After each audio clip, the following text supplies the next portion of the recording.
Hello and welcome to Fergie's Gum. My name's Nathan Irvine and I'm your host, and I'm joined in the bunker, which I'll get onto in a second, by Paul Cropper. How you doing, mate? Oh, mate, I'm all right, pal. Yeah, better than you.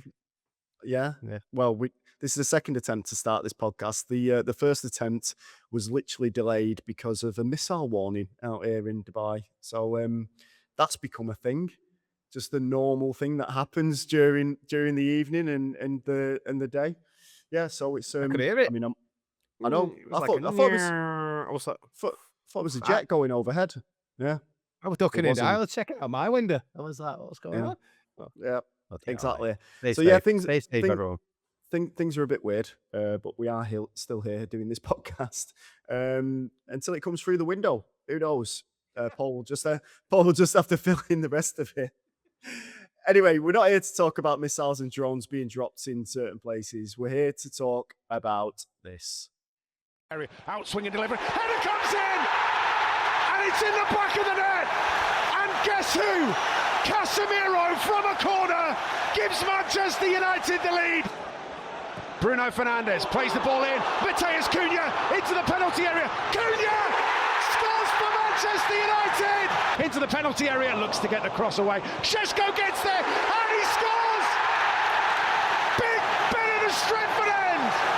Manchester United 3, Aston Villa 1. Ooh, quite an abrupt end there to the broadcast. It's almost like I did foresee the missile coming through the window. That's how abrupt that was. Yeah, exactly. Anyway, Manchester United 3, Aston Villa 1. Not a great first half, but overall, did you think that was a decent performance in the second half? The second half wasn't it? Yeah, I missed the first 15 minutes, didn't I, because of Mother's Day. So I messaged you, said, what have I missed? You straight back, nothing. I was like, all right, I've just watched the highlights, and there was like one highlight in the first half. So, yeah, like you say, it was slow, but I think we deserved a win, didn't we? I thought Villa were poor again. Like, even when we played at their place, they were poor. Morgan Rogers is always a standout for them, but yeah, it just felt a bit slow and lethargic again, didn't it? And we've done that before, but when you've got players that goals change games, don't they?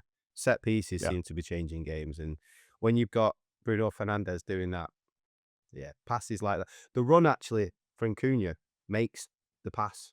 If you know what I mean. We're jumping ahead here. We're jumping ahead of everything. I'm going, mate. There's a war on. I haven't got time for it. He's gone. Come on, lad. I'm going. Get across no man's land. Yeah. We deserved the win, didn't we? Deserved the 3 points. Good performance. In the end, another slow start. It's frustrating to watch, to be fair, starting like that. Especially when you've seen how we can start against City. Like, you want that all the time, don't you? But they don't seem to be able to do that, or the manager's asking them not to do that. I think the initial thing for me was that they looked a little bit like, ooh, how are Aston Villa setting up here? Like, how are we supposed to get at them? So it felt really balanced in the first half. Like, poor quality from both teams, but it didn't feel like United really worked out how to get at Villa until maybe the 35th minute, 40th minute. And even then it was, swinging crosses in. It was a little bit like going back to the David Moyes days. Do you remember that game against, was it Derby County? Was it Derby? When he just kept flinging the ball crosses in. Yeah. And I think there were 20 crosses in the first half at Old Trafford this week. I think so. Anyway, I have to double check on that. But when you talk about Matheus Cunha, I wrote a newsletter about this a while ago on fergiesgumpodcast.com. Is he like, are we going to get any more out of him? Or do you think this is what he is, a moments player that just for 70, 80 minutes is just not going to do anything? But the value of him is popping up, right moment, right time, cool finish, as he did. Is that enough for you in terms of Matheus Cunha? He's playing in a team that don't sustain attacks, Nathan, so he has to go off moments and these things creating for him. If you think in the first half, he beat the fullback, put a cross in, nothing came from it. In the second half, he's made Sesko's goal. He's made the run for the goal. You can't have, unless you're in a team that's dominating possession and the ball, he's not going to be able to pick it up and play little passes and intricate stuff. He is relying on moments being created for him or creating them himself and forcing the issue like he seems to do. So I think if he's playing in a, a better team, if you like, then he would look better. If he would do more. But yeah, I see what you're saying. As a forward, what more can you do than create goals and score goals, really? We talked about this, I think, last week on last week's episode, where we talked about Erling Haaland doing nothing for 80 minutes and then popping up with a goal. It's for me, it just seems a bit slightly different because Matheus Cunha is there to provide the creativity as well. As you say, he did create the Benjamin Sesko goal just by beating his man and getting into the box and doing what he needed to do. But it just feels slightly different with him. Like, you never see him dropping his shoulders. You never see him at the moment. You never see him going, oh, can't bother with this. Like, he's always giving you 100%, like running up and down. But it's just like I can't quite put my finger on what it is about him that I feel like there's more to get out of him. But I feel like the only place where you get more out of him is in that position where Bruno Fernandes is.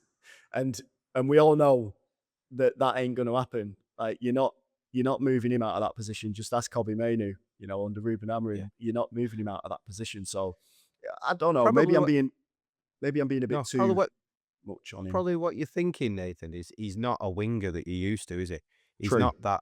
He's not that winger that we pace. Right, I'm going to beat. Well, he does beat fullbacks. He's done it most of the season, to be fair, on both sides. But he's not.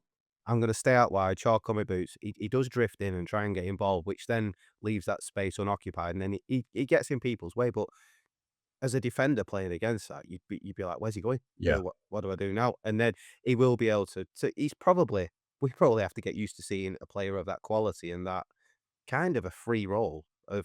Yeah. I'm just going to cause mayhem, and he does, doesn't he? And he's got the quality, as he's shown at the weekend again. Yeah. I think that's the main thing. He is contributing to this side, whether he's like doing stuff for 80 minutes or it's just 1 minute of genius. I'll take it. I'll take it. Fantastic finish. But I mean, come on, you got to applaud that Bruno pass. How nonchalant was that little through ball? Just almost like stood still. Like, hey, there you go. Have that. Yeah. Have that. Barely had to do anything. His celebration for the Casemiro's header, I'll touch on that as well. That's a brilliant. I just watched it. Yeah, I it didn't was. realize at first what a header it was, and you're like, that keeper. I'm glad we didn't sign that clown. By the way, I just put that one out there. But yeah, the header as well. The quality of the ball in his run and the header can't go anywhere else, can it? He's good at that, Casemiro. But yeah, like I touched on earlier when I went 2 feet in, all in on the goal, and Bumo makes a run first, and I was give it him, and he's gone, and then it's like Cunha just thinks, I'm just going to make a run. And then he looks over and he sees Bruno's got the ball. Bruno doesn't even take a touch, does he? And he puts it in, but the run, like I said, the run makes the pass. I know the pass is out of this world. It's brilliant, but the run makes the pass. If you're a midfielder and you've got everyone looking at you when you've got the ball, there's nothing. As soon as someone makes a run, I'm passing it. Go on, get on the end of that. So I think that the finish is world class as well. The pass, the run, the finish is all world class, and so you have to give it to both players there as well. The way, because even Cunha's run, then the ball comes, which is the weight on it's perfect, and then his touch across the defender is brilliant as well, and then the finish, which is more of a, I think Gary Neville said, like an Henry finish. It pushes it instead of pass it. It's like a push, and he gets enough to put it past the keeper. Brilliant goal, and them type of things are why we paid the money for Cunha. Yeah. And why we paid the money for Bruno Fernandes as well. 2 more assists for him. Yeah. 2 more assists. I mean, him and Casemiro have got a great understanding from set pieces right now. Is it 6 goals that they've combined for this season for the two of them? And it was actually Casemiro that brought the ball out at walking pace, had his Zimmer frame out, and he was walking out for Cunha's goal. Then he passed it to Bruno, as you say. Bruno passes to Cunha, the rest is history. I think Bruno Fernandes, and this was the talk that was going on. Nice little dance there, mate. Bruno Fernandes, all the talk after the game was about the PFA Player of the Year and whether or not he should be in the conversation for that. Now, I don't know if you remember 98-99, Manchester United's most successful season, treble winners. Who won the PFA Player of the Year that season? No. Was it Shearer? No, but you're close with the team. It was David Genoa. Was it really? Yeah, Right, yeah. yeah. And obviously, they didn't even win the league. They didn't win it. So when Say we're that ta- again. yeah, they didn't win it. So when you're talking about like the Arsenal players that are looking at your Declan Rice, your Gabriel, Bruno Fernandes has got to be in there with a shout. I don't know if you saw the graphic, but like compared to the other players in the Premier League, he's created 90 chances. So on the big like TV that they've got in the Sky Sports studio, they're going up and it's like, oh, and here's where such a body is, and here's where this player is, and here's Declan Rice on 40 chances created or 50 chances created. And over here, in another postcode, is Bruno Fernandes, who's created 90 chances in the Premier League this season because of his crackhead energy. Like he just keeps passing it forwards, and that's exactly what Manchester United always used to do. It's what Sir Alex Ferguson always used to tell players to do: get the ball forward. Does he have a genuine shout at being player of the season? Oh, yeah. Of course he does, yeah. Just because he's highlighting every single game is about Bruno Fernandes at the minute, innit? If he keeps on going, and I can't see a reason why he wouldn't, he's creating chances. There's a stat here. He's got 318 games to 100 goals and 100 assists. It took Yeah. Messi 319 and Cristiano Ronaldo 325. If Mm. you're pulling out numbers like that, of course you're in with a chance of. It's a shame that we weren't able to at the beginning of the season, obviously because of the old Portuguese maestro, the other one. Yeah. That was shipped out. It's a shame that we're not challenging for things because Mm. he deserves that, doesn't he? The performances he's putting in, he definitely deserves to be challenging for something. Yeah. Yeah. And What a he player. broke David Beckham's record, 15 assists in the Premier League season. He's now on 16. What are the chances of him getting to 20? That the one that's held jointly by Kevin De Bruyne and Thierry Henry. There's enough games to do it, and I think he will. And then all the conversation then turns to: do we keep him on? Do we give him a new contract? Like what happens next? You can't really replace him. You can't replace him and Casemiro in the same season, I don't think. It was nice to hear the fans like shouting or chanting one more year, Casemiro. But I don't think that's going to be turned around. I don't think he's going to be staying at all. But it was nice. But when you go back to the Bruno thing, you can't replace that. Cannot replace that type of ingenuity. Bruno's No, you can't. I think he's now come to the point, Bruno Fernandes, where he will get the say. You have to let him decide what he wants to do. If he wants to move on, okay, yeah, fair enough. Thank you for everything you've done. If he wants to stay, brilliant. And then you give him more options to ping these balls to, and make him even more dangerous. Yeah, because if he's got runners off the ball, as he showed at weekend, he's got target men in the box like Sesko. He's only going to create more goals. And the other thing is with Bruno Fernandes, because his style of play. It's not like when he gets, how old is he now? 30, 29, 32. 30, he's about, is he? 31, He's not 32. going to, he's not going to stop because his game isn't based on physical He attributes doesn't or run. pace or Yeah, he doesn't no. run. He does run, he closes down and he presses, but it's not like, oh, once I lose a yard of pace, I'm going to lose that quality of pass. I'm going to lose that sight. And that's the last thing to go. So yeah, I think he can go on for years, Bruno Fernandes. 31 years. So 31, yeah. yeah. He'd still be Yeah. able to do this at 33, 34. And that's what I So, think yeah. as well. That's what I think. Let him Last do thing what he that I wants. will say, and he did do what he wants in this situation as well. When Sesko blazed that, what was it, a pass? Was it a shot? I'm not entirely sure what it was, but Bruno was straight over to him. Calm. He was super calm about it, but he was like, lad, come on. Yeah. When you threw like that. And that's the thing with Sesko, and it's one of the reasons why he can't be starting right now, because he hasn't quite got the decision making all down. Great goal, opportunistic, massive deflection, but he was there to score that goal in front of the Stretford end again. Love to see it.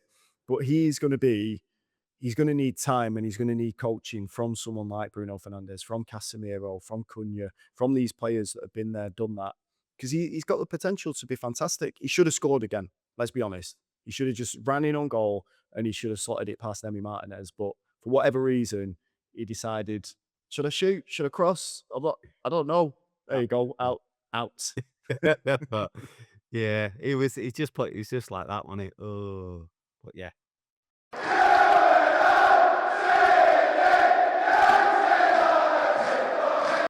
I can't say it was inspired by the Gummers mailbag, but there's certainly a theme evolving for this next section.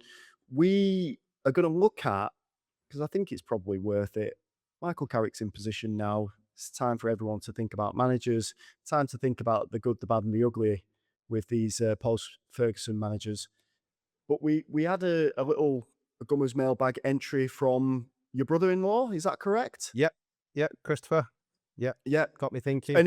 And it fills in, well, it links nicely with what we was going to do anyway. We were going to rank the top 3 since Ferguson retired. Top 3 permanent managers, not temporary, permanent managers. We both got our lists, but let's start with the little questionnaire because it's a good one to start with and it's a good one to answer.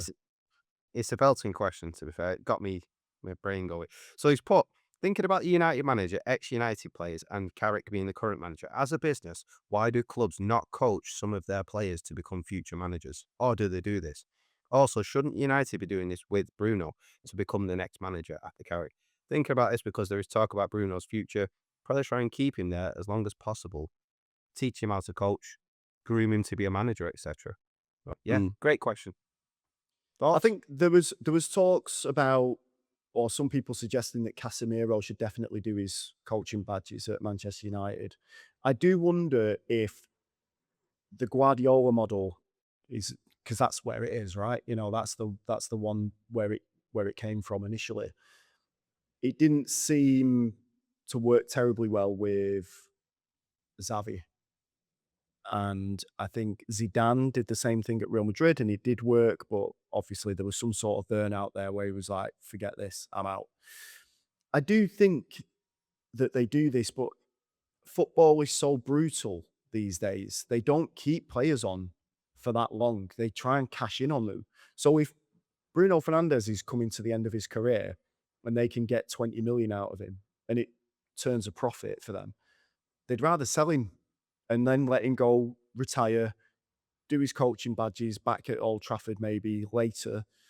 But I think it's just, in terms of big business, it's not a career path from footballer, from youth to manager. Do you know what I mean? I don't know why it isn't that. It does seem like a good way to do it, but I'm sure there's reasons.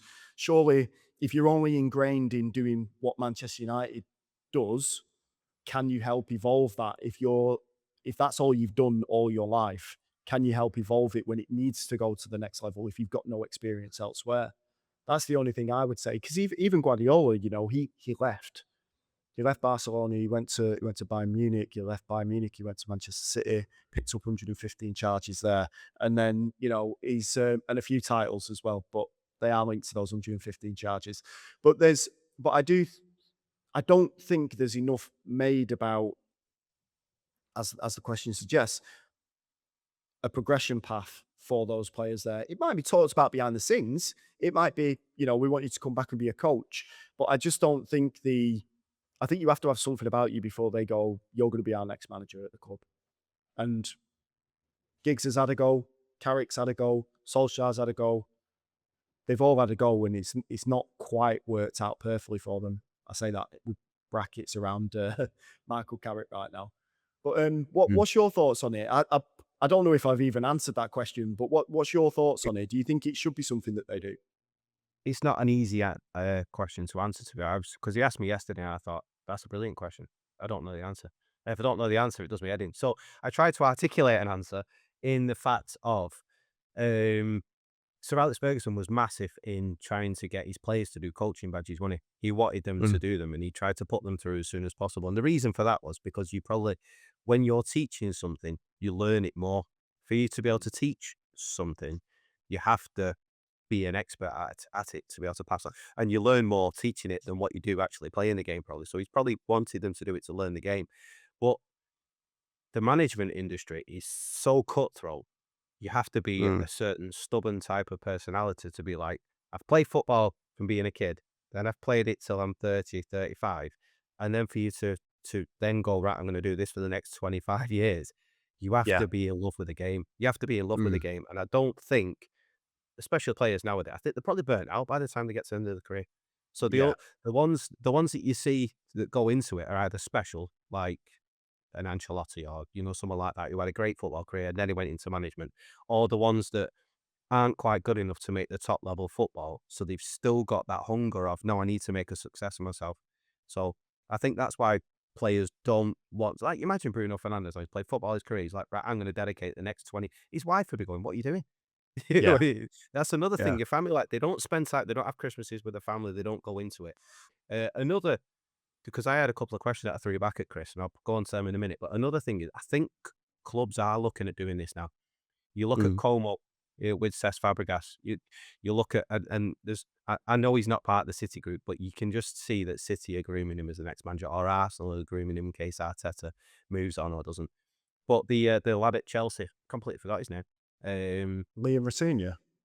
Yeah, he was part of the blue group, they call it, don't they? So he Yeah. went to, was The it Strasbourg? blue- He went, blue- yeah, Blue the Man Group. Yeah, Blue Man Group. But they gave him a job elsewhere in these big groups that they have, like the City group and the Blue group. They gave him a job elsewhere to groom him as the next Chelsea manager. So I think you'll probably see these. Barcelona have done it where they put somebody in the youth team and then they'll let them, like we've done with Fletcher, and then they'll bring them up to the B team, then they'll bring them up and to the A team, and then they'll say, right, we think you're good enough. If there's an opportunity to go into the first team, them opportunities don't come around all the time to be a top manager at a top club. So the likes of, if you look at Wayne Rooney, where he had to go to Plymouth to get a job. Do you know what I mean? No. Frank Lampard had to go to Derby. Same with Wayne Rooney. These opportunities at the top clubs won't come along all the time. So they're having to. Where's Ashley Cole just got a job? He's just got a job. Yeah. So Cesena. they have to start at the bottom to then work their way up. These world-class players. And how often does it start where somebody starts at the bottom and it's a successful journey? Yeah. It's never like that. A job Eddie as Howe?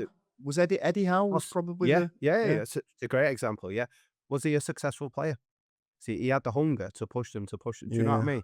So Yeah. that's the way I describe. Another thing, what I thought of, this is, you'll get this reference, is, the comparison between boxing and MMA, where Yeah. in boxing, if you lose, you're done. Yeah. Management is pretty much like that. If you have a season where you're rubbish, Michael Carrick is an example. He had a great season in the first season. Second season, they binned him off because he wasn't getting there. Yeah. MMA is a different way. You can have a record of 20 wins, 10 losses, still be classed as successful. So the comparison that I don't know if a lot of that makes sense in my head, but as a manager, you should be allowed to lose some seasons and still be classed as a successful manager. So is that a good enough answer? I've tried. I don't know if either of us answered it, to be fair, but I think Yeah, I've had a go. the main thing that I would say with all of this is it would be impossible to tell Bruno, for example, that he's going to be Manchester United manager. Like there's no way that you could do that while he's still playing at the club, because it just has repercussions around it. For example, if you said, Bruno, right, we're going to get you your coaching badges. We're gonna try and fast track you to be manager of Manchester United in 5 years, 6 years, whatever it is. Then you're undermining whoever's in charge. Then you're undermining like the authority on the pitch. If a player tells you something or shouts back at Bruno, and then Bruno's like, "Well, I'm going to be your manager within the next 18 months," so just pipe down. Do you know what I mean? I don't think just for logistically they wouldn't be able to do something like that, which is probably why you see it rarely happen, that they do have to go down the leagues, as you just said, and they have to do their time, and that's it. But I think it's not a bad idea. I just don't think the logistics would allow it. Anyway. Sorry, on the back of that, I threw a couple of questions, but we can just go quickly because I know we've got this to talk about. I threw back at him, how many ex-Manchester United players have gone on to be successful managers? And I could only think of a couple.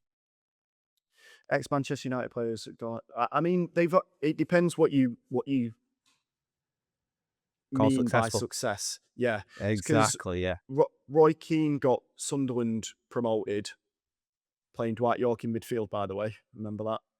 Um, Yes. Get that on your he got CV. yeah, he got them promoted. Kieran McKenna, yeah, I guess he wasn't an ex-player, was he? He wasn't. He was just part of the coaching staff. Mark Um, Hughes.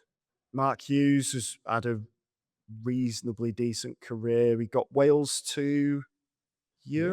City did. Euros, did Blackburn he? did all right. Yeah. Yeah. Steve Bruce was another one I thought of relatives. So, what are we calling success? Winning trophies? Are we calling success managing in the Premier League? It's relative, isn't it, to where you Yeah. actually manage? And this is my point. This goes back to my point of top jobs at top clubs where you're successful all the time don't come along all the time. Yeah. Yeah. I just think it's not a given. And I think Mm. with as much will in the world to say that Bruno Fernandes could be or should be the next Manchester United manager, I think there's a lot of hurdles that you would have to go through to actually make that happen. And it would be better if he went away and cut his teeth somewhere else as Yeah. another manager, at another club, managing another club. Anyway, the original part of this was to talk about, we were going to rank the top 3 post-Ferguson managers, full-time only. Mm. And we'll start with you, mate. We'll put them in order. We'll Okay. go from 3 to 1, so Okay. you can surprise me up. And if we've got the same ones, I'll just jump in and we'll put them together. So here we go. Number I 3, don't see mate. how this can't be any different. We must have the same list. Apart from number 3, because yeah, that's what I was gonna say. I've gone with fellow bald man, Eric Oh, Ten Hag. Yes. interesting. Because it's not easy to pick top 3 out of that set of garbage that Okay. we have had as managers. I've gone for that cup final win because that was one of the best days I've ever had. Which one? Against City. There were 2. Oh, the Kobe Mainoo goal. FA Cup final. Right. Of that. Yeah. Yeah. That will long live in my memory because it was one of the best days as a United fan. Just to Okay. beat them. All right. Brilliant. Yeah. Fair. Number 2. Yep. Number 2, Ole Gunnar Solskjaer.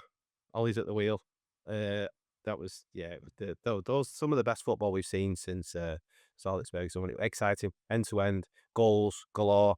Unfortunately, couldn't sustain it, but yeah, Ole Gunnar Solskjaer. Number 2. Before you tell me your number 1, I've got both of those managers, but they're in different orders. Okay. So Solskjaer Right. was there simply because of the football, as you mentioned, for the vibes. He brought back the good times, which is, I mean, it's going to sound ironic because I'm assuming we've both got the same number 1, but he brought back the good times after terrible times or a terrible end to a reign. And I think he was undone by the hierarchy. Bringing back Ronaldo, I know the political reasons why they did it and why they brought him back, but Ole could not handle that type of personality in the changing rooms. And I think once Ronaldo had that authority in the changing rooms, and he's got players like Rashford, and was Pogba there at the time? He was, wasn't he? Lingard. Once you got those players there that are looking up to Cristiano, going, oh yeah, we're not going to listen to you anymore. Going to listen to this guy. Then they started downing tools, and that's why it ended so badly. But Solskjaer, number 3 for me on there. Then Eric Ten Hag, simply because of the silverware. And I think, do you know what? I could have switched him out, and now that I'm talking about it, he probably could be at number 3 because his brand of football was pretty poor, and the players that he brought in they've caused untold damage. There's an investigation a decade down the line from now which will look into all of the signings that he made through his agency that were on the books of his agency. There will be an investigation somewhere down the line. So I'm telling you now, he'll be getting little brown envelopes, little backhanders here and there. That's Has to my be an prediction anyway. investigation to tell me that Get it? Onana's a goalkeeper. Investigate Exactly. that because he's Exactly. not a goalkeeper. That lad. Yeah. Yeah. I Exactly, get it. mate. And who's at number 1 then? We probably got the same one, surely. Yeah. It has to be. Yeah. One of don't call me Shirley. One of my favorite managers ever, Jose Mourinho. I Yeah. love Jose Mourinho. Absolutely love him. Yeah, and I think if he was backed by the club properly, I think he'd he would have had a success. I think he would have turned us around, but I don't think he got what he wanted. And no, I don't think many managers did, to be fair. But I think when he wanted, who did he wanted? Perisic, Willian. There was somebody else at the time. I can't remember. But he wanted 4 players, and they got him Yeah. 4 completely different players. I think from that moment on, he was like, "I need to get out of it," and he just threw a grenade in, didn't he? I'll just blow everything up on my way out. Like that. Yeah, I love Jose Mourinho. I loved his personality. When you hear stories about him, I can't remember his name, the physio. I'd listened to a podcast. He was telling stories about Jose Mourinho, about him just walking out corridors, calling everyone fatty and stuff like this. So Didn't he it have? makes Didn't he like help Harry Styles or no, not Harry Styles. It was one of the One Direction lads. He helped him get back to fitness by letting him go to Chelsea and train with them. did he Like really? there are Just stories of like, yeah, him just being a nice guy. Obviously, yeah, recent yeah. events with the Vinny Jr. stuff has tarnished that reputation. Yeah, he's what's the right word? He's not everybody's flavor, is he, Jose Mourinho? I love this person from what you get told, because I think what you see on the cameras, or when he goes mad and he starts having a go at this and that, it's all distraction from stay away from our players, and he could build a mentality, a siege mentality, and a lot of what he does, Jose Mourinho, is increase the temperature in the room just to make it overwhelming. And that's why everything he did, I thought, was brilliant management. And I loved him. But yeah, unfortunately, it didn't work out again. So yeah, Jose Mourinho, my number one. I'd have Yeah, him back as well. He's my number one simply because of the League Cup and Europa League victories. And, you know, he does often joke about the fact that finishing second to City, if they do get that 115 charges done and dusted and they do get those titles ripped away from him, he wants his medal in the post, which, you know, Winner. could that happen? Not sure. I think with Mourinho, everything was there for him to do well. As you say, he wanted certain players, but I mean, even when he was just reeling those players off, I was like, yeah, I'm glad we didn't. Perisic, Willian, yeah, I'm glad we didn't sign those players. But I think Mourinho was at a time in his career where money and transfer fees really did matter. I don't think he was about that pulling up players and making stars of them. I'm sure there was a few that came through at the time while he was there. They slipped my mind right now. But Dominic. he wanted money. He wanted money to compete, and he wasn't giving it. We'll never know how that would have worked out, but for now, post-Ferguson managers, top 3, Ole Gunnar Solskjaer, Erik ten Hag, Jose Mourinho at number 1.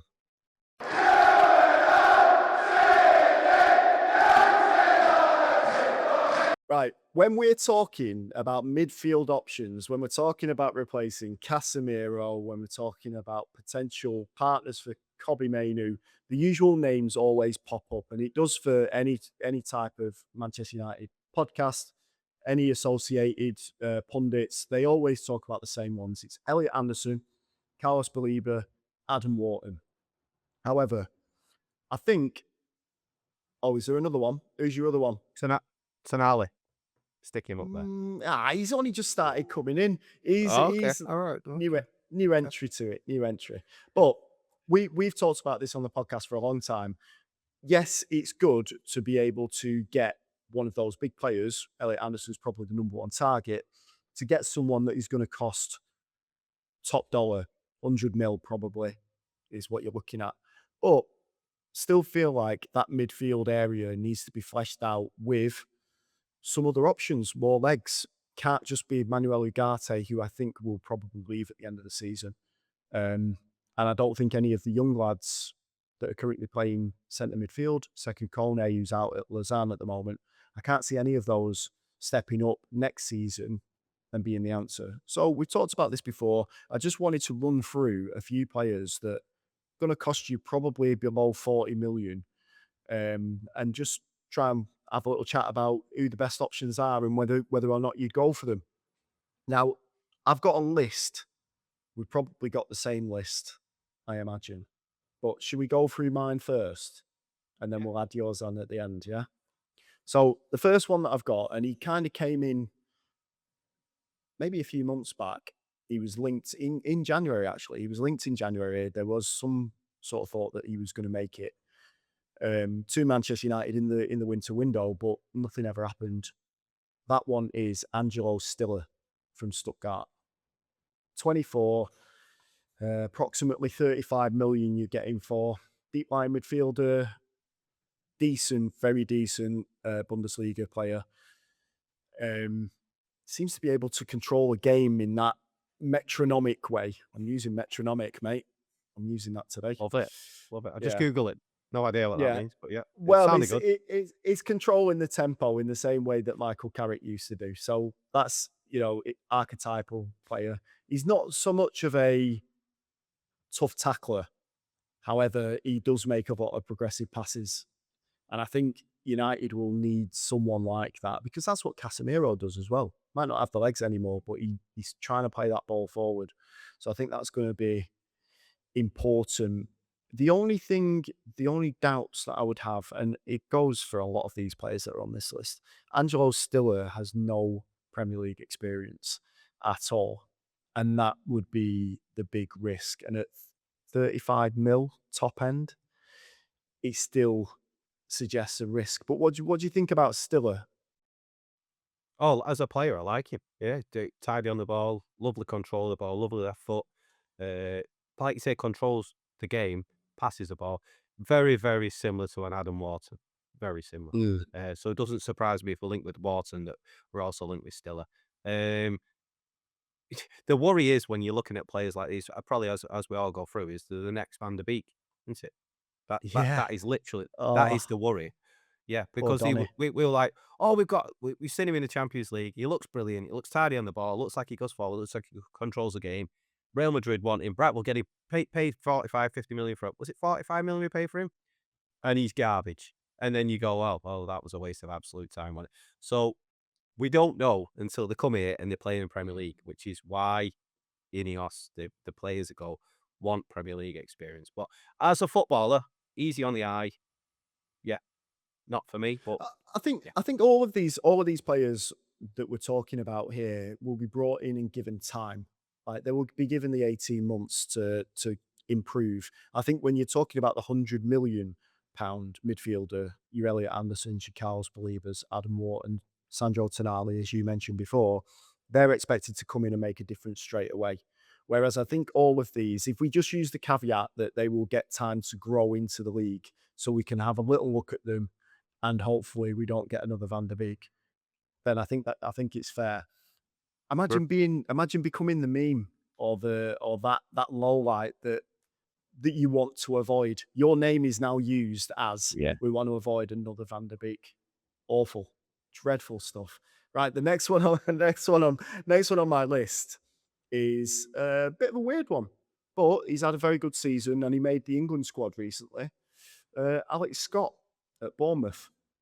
30 million, apparently, is the number that would be quoted for Mr. Alex Scott. I'm going to be honest, mate, and I know that you have watched him before. I've barely seen anything of him. He's a name that gets thrown out there as like, you got to keep an eye on him, top talent. A lot of people comparing him with the Elliot Anderson situation as well, saying not similar type of player, but under the radar. So he left Newcastle, went to Nottingham Forest, and then all of a sudden he's blown up, like huge potential. So I've heard a lot of people say that Alex Scott has that same type of career path. Like his next club could be where he explodes, but I don't know enough about him to suggest that he is the right player to go for. What's your take on Alex Scott, mate? Very, very good player. Yeah, like you said, potential. He's up there. Was linked with Liverpool about 18 months ago. And At a Spurs very as young well. age. Yeah. Yeah, but at a very young, I think he was probably 17 then when he was linked with these big moves already. So clubs would have known about him from when he was 14, 15. If that type of talent has played in the Premier League, obviously he's got the experience there. He's number 8, Nathan. He's an That's what, yeah. yeah. That's what I He's do not. know about him. Yeah, he's not. When you ask me this question, I've put down we need a destroyer, a runner, a disruptor, a physical presence. They're the 4 things I would look for in a Manchester United number 6, which is what we need. Alex Scott is not them. He's a ball player. tidy, links play, makes runs late into the box, creates things, if you like. We've already got Mainu and Bruno that he wouldn't get in ahead of them, as far as I'm concerned. So if you're going to play a 6, you could play him as 2 8s, but Mhm. is he going to get the game time that his talent probably deserves at Manchester United? Not for me. Love the player, not the right fit for our club, in my opinion. Okay, interesting. But I do think we do need depth for Mainu. I think with Bruno playing further forward, and let's let's also consider a new manager might come in and decide to play a completely different system. So, we don't know what's going to happen. We're basing this on what we've currently got now, but we need, if you just look at it purely as we need depth behind Casemiro, we need depth behind Bruno, we need depth behind Mainu as well. Like if they're your starting three right now, then I think all of these have to be considered because, even though he's a number 8 and he links play, maybe that's what they want next season. Maybe that's what Ineos and Jason Wilcox have got in mind for next season. Maybe that's the type of thing that they want to do. Next on my list, and it's a bit of a surprising one, but he's been scouted. He's been scouted. Keith Smith, 20 years old, AZ Alkmaar, 20 million to 30 million for a promising star. I know he's below Angelo Stiller. I think he's one of the most bought players in Football Manager, the most recent one. Is that right? Right. I think Okay. so, yeah, because obviously I think he's got really high potential ceiling. So yeah, that a lot of people take a punt on him. He's captained. Am I right in thinking he's captained the Netherlands like under 18s, 19s, maybe? Right, so Good research, Never. again, he's one of those players that he's a Donny. Do you know what I mean? Yeah. He could be a Donny van der Beek. Yeah, He it's could. a He's risky he's, Donny. he's fantastic at a young age. Even Matthias de Ligt, he's fantastic at a young age, playing in the Dutch league Eredivisie. I think he could be one to watch. I think he's under the radar, and I think he brings up the quality as a link between the youth team under 21s to the first team. I think he's probably above that level right now. I think he's above that Okay. level with under 21s, and he could come in and he could do a job for Manchester United now. I've only ever seen, I'm not going to pretend that I watch him every week. I've only ever seen highlights, the show reels that you see on YouTube. And again, he does look like he's one of those connectors. He looks more like a number 8, is what I'm going to say. But Mhm. he's already got the physical attributes to be a success for Manchester United. He seems like a stocky lad, and he's ready Yes. to play. Yep. Yeah. I'm just watching a few bits as you talk about him there. He's 6'1", solid. Yeah. Looks comfortable on the ball, doesn't he? I mean, they all are. To be fair, if you're going to come from Holland, you're going to be comfortable on the ball. But it looks like he progresses well. Like you said, the physical attributes will go down for him as well. Price will be a big thing. I can't see why you wouldn't sign him if the price is good, because he does look like he'd be able to come in and help out the first team squad. Yeah. Yeah. Yeah. Yeah. So No, yeah, again, can't say no to that. Yep. again, adding depth to it. If you can get him for that price as well, and it doesn't go to stupid levels of like 50, 60 million for someone that's completely untried in the Premier League, then I think it's a deal worth making. I think Liverpool were also scouting him at Real Madrid as well. at the end of last season. So there'll be a market for him this year. Whether United are at the front of that queue, I don't know, but I do know that they have definitely looked at him. The other player that has definitely been looked at, and he's one that me and you have talked about before, probably fits your bill, and he's probably on your list, is Joao Gomez at Wolves. I think he's probably the one that most fans would go for as that second Manuel Ugarte upgrade. I think is the best way to describe him. 35 mil is the price that's being quoted at the moment, but I reckon that'll be lower if and when they get relegated, unless Wolves have got something in his contract that says, yeah, you can leave, but only for this after the relegation. I mean, do we even have to talk about our thoughts on Joao Gomez? He seems like the perfect fit, right? Yeah, not really. We've seen him live. Brilliant player. Brilliant. Very good player. Very good Premier League proven. Does well in a poor team. Every time I've seen him, looks quality. I think he's, like you say, top of the list of the second tier. And there will be lots of teams looking at him. But yeah, I can't see any reason why João Gomez won't be a United player next year. Yeah. I can, out of all of them, he's the one that I can see in a Manchester United shirt next year. I imagine Matheus Cunha's been in his ear telling him about moving over. And I think he'd be fantastic doing his surfing moves, showing him how to do that first day at Carrington.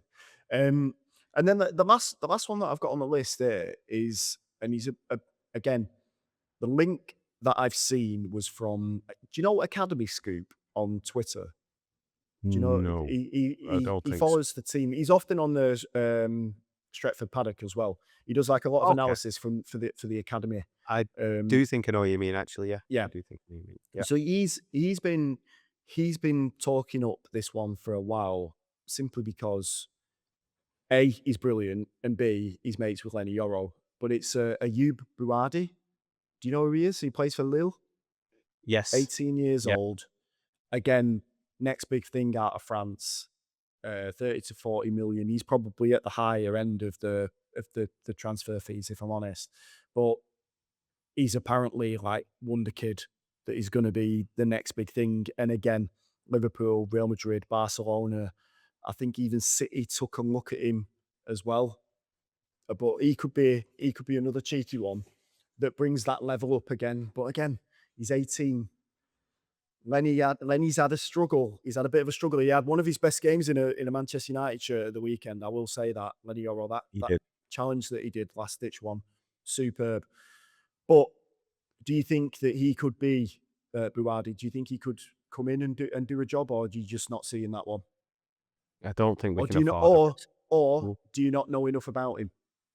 That's fair to say as well. probably a bit of both. Yeah. Yeah. It's a risk, isn't it? It's if you've got somebody who's already played in the Premier League, and we know exactly what they can do. If you go in for titles and you go in for winning things, you can't really just say, right, throw this kid in there and just see how he gets on. We need someone who's going to come in and go, we know exactly what you're going to give us, and you fit us like a glove. And that's how you need to buy players. You can, when you are winning things and you through a period of winning things, you can then bring these kids in who be like, he could be the next big thing. Let's see how he progresses. We're not in that position, unfortunately. I don't think we are. Okay, that's fair enough. Right, well, that's my list. There's Okay. some decent options on there. Who have you got that's separate to that list? I know João Gomez is on there. Who else have you got João on that Gomez list? is on there. There are only a few more near, but like I said, when I went through a destroyer, a runner, a disruptor, a physical presence, the first person I thought of was who's obviously not gettable now. The best in the world probably at it is Caicedo at Chelsea. He would be the mould of what you'd want. Camavinga from Real Madrid, we've been linked with him for the past 2-3 weeks. Apparently, the 23-year-old's available for transfer, 45, 50 million. He would command a massive wage to come in. Don't know why Real Madrid are thinking of getting rid of him. We had this conversation though the other day, and I agree. I agree with what you're saying, because once you've had a taste of 300 grand, you're going to want it every single job that you go to. But I think Camavinga's at that age where he can build back up to that again. Like, is it about football or is it about money?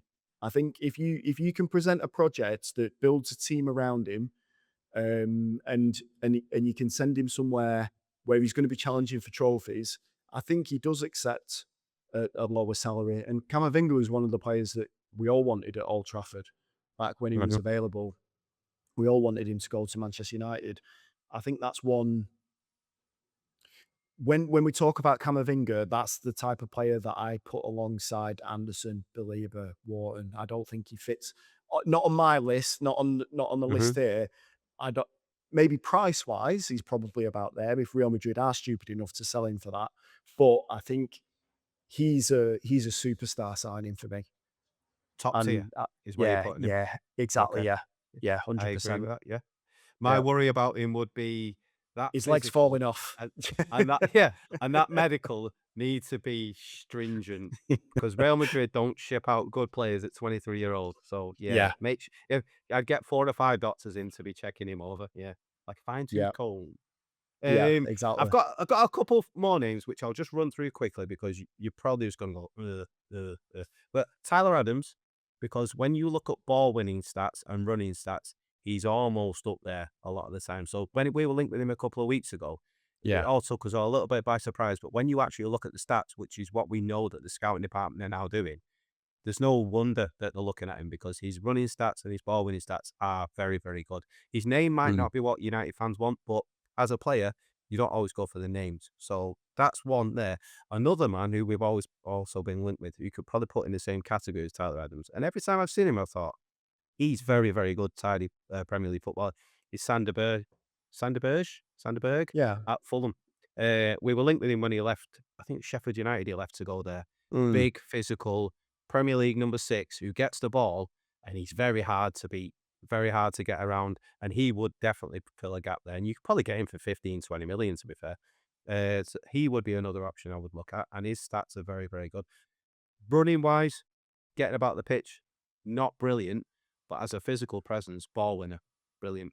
My top of the list for this medium down. What Sorry, just go on, just go on. going back to the Sander Berge thing, like when you talk about not being able to get around the pitch, I think in the opening 35 minutes of the game at the weekend against Aston Villa, what was most notable to me was that Casemiro and Kobe Mainu just weren't at it at first. They were getting outrun, they were getting outpaced. Ross Barkley in there, like moving around, McGinn, just Amadou Onana getting, they were all just waltzing through. However, whatever Carrick said to them at half time, they absolutely dominated after that.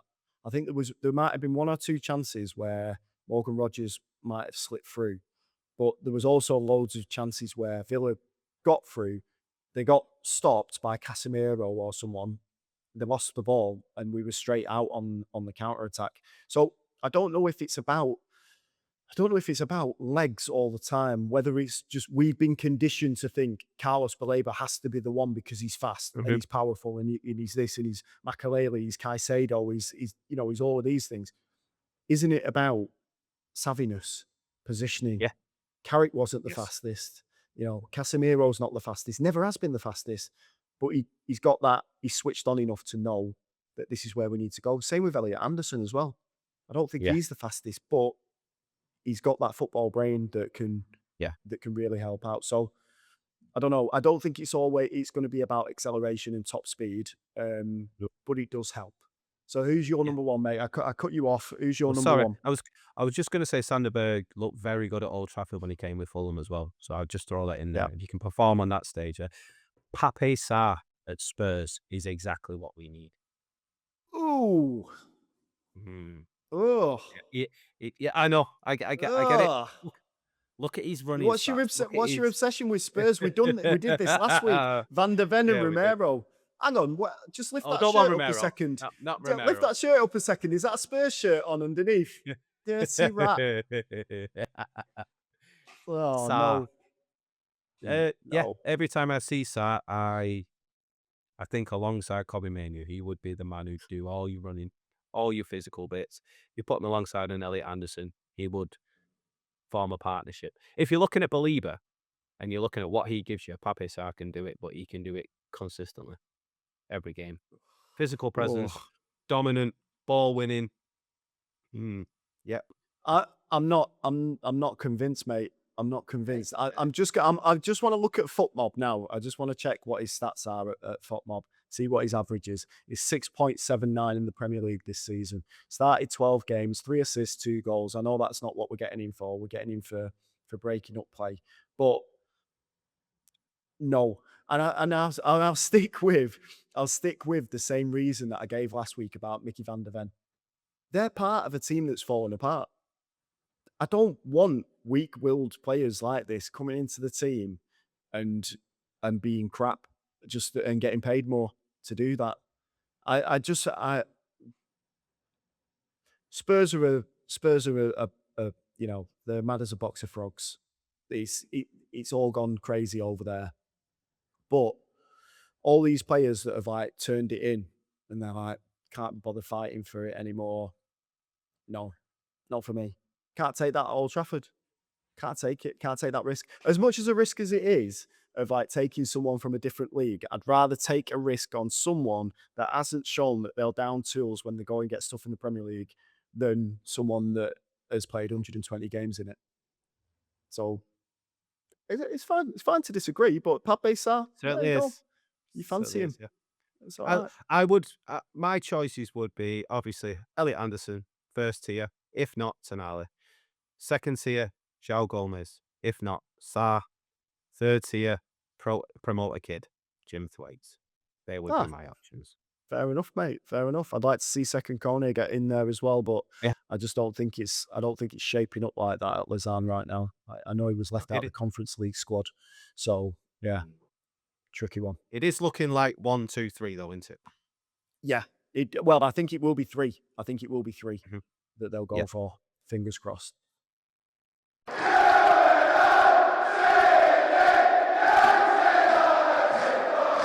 Right, coming to the end of the show, but first we'll have a quick look forward at Manchester United at Bournemouth. Is it a happy hunting ground? I don't even think it is. I think we've been turned over a few times down there. Usually with Antoine Semenyo popping up with goals, but he's not there anymore. He's out of the Champions League with Manchester City instead. So what do you think? What do you think with this one? We obviously need a big performance. We kindly got to put a stranglehold on that top 4 position, but I'm not sure. I don't feel that confident about travelling to their place, mate. No, I never have been, to be fair. Like a tight pitch into it, and it always puts us under pressure. These games are where you can see how well you're doing, how good you are as an actual team. Are you worthy of finishing in the top 3, top 4 even?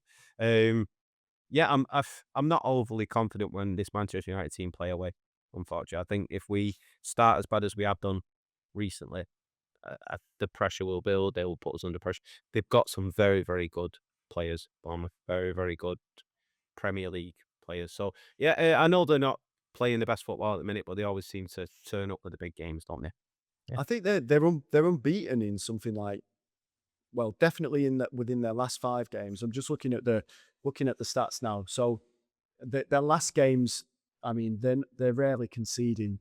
0-0 with Burnley, 0-0 with Brentford, 1-1 with Sunderland, 0-0 with West Ham. They beat Everton 2-1. Do you know what?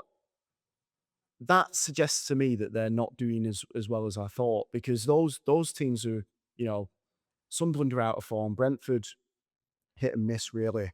Burnley, I mean, they should be getting slapped. West Ham, poor as well. Yeah, I don't know. Maybe looking at it now with fresh eyes, we should be going there and going for the win. Do you think Benjamin Šeško should start, or do you think he should start with the same lineup as he did the other day against Villa? I'd start with pace. First. Yeah. That's the way I go, and I keep the boom all up top. Is the way I would go, especially away from home. Yeah. Shall I just go through the last results? I've got them here.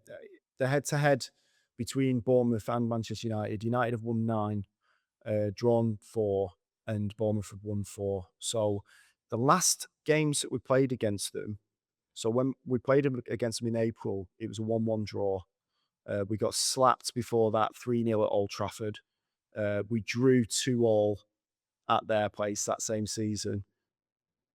In fact, the last time we won there was in 2023 in the Premier League. That's probably why we're not confident. Yeah. Exactly. But I don't know. If you're gonna win, if you're gonna get into the top 4, and you're gonna cement your place in it, these are the games that you have to win.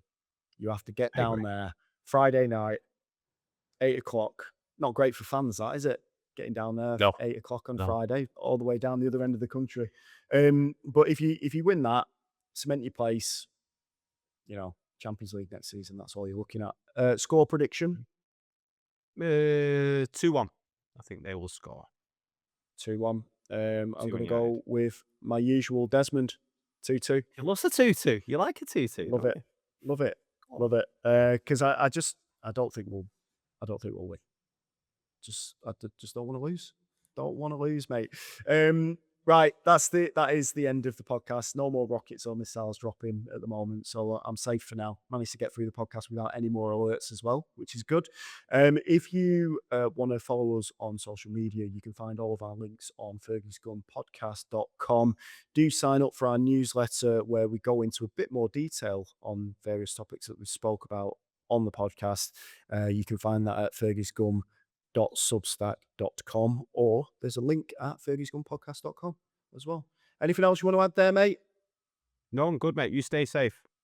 Thank you. I'll try to. Rio's left, by the way. You know? Has he really? Yeah. Do you know, yeah. you've been checking your shoulder, haven't you, like this, like prime Iniesta, Mate, every time I've skulls. noticed you. Yeah. Skulls, Prime mate. skulls. I'm just Scanning. keep my head on a swivel, because Yeah. nothing can ever prepare you for the sight of a surface-to-air missile going up into the sky. So there we go. Anyway, You've done well, mate, to get through that. You've done well. Well done. good stuff. I'm shaking, so I'll have to use a special edit to make sure that I'm not at the end of it. But there we go. Right, okay. We'll speak to you again after the Bournemouth game.